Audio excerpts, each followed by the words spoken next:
জয় মা তারা, জয় গুরুবাম। ভূত প্রেত বা প্রেত জনি, যেটা নিয়ে সকলে একটা ভয় আতঙ্কে বসবাস করে।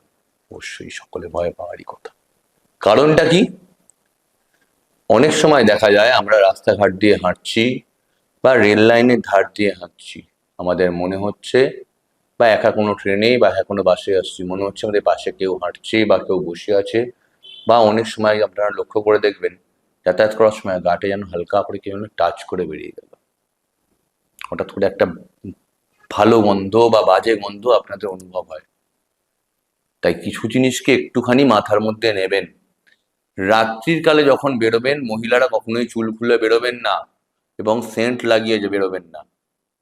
ছেলেরাও চেষ্টা করবেন যে ওটা সেন্ট অ্যাভয়েড করবেন। যদি তাতেও দাঁড়িয়ে হঠাৎ করে মনে হয় যে আমার পাশে কেউ আছে অশরীরী, তখন এই 7 নম্বর কল, মানে আমরা একে চন্দ্র বলতাম 1 2 3 4 5 6, আর 6 আর 7, এর যে মাঝের জায়গাটা, এই জায়গাটাকে আমাদের বুড়ো আঙুলের এখান থেকে ধরুন, ধরে আমার তারামার নাম করুন।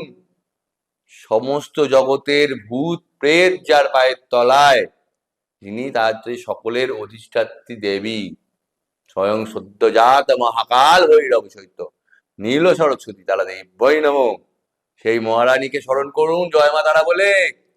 আপনি হাঁটবেন, আপনার মতো হাঁটবেন, তাদের ইচ্ছা হলে পাশ দিয়ে হাঁটবে, কিন্তু আপনার কেউ ক্ষতি করতে পারবেন না যতক্ষণ আপনি মায়ের নাম করে যাবেন, এটা ধরে থাকবেন। আর ভয় পাবেন না, এই কবাসটা অবশ্যই মাথায় রাখবেন, আপনার কোনো ক্ষতি হবে না।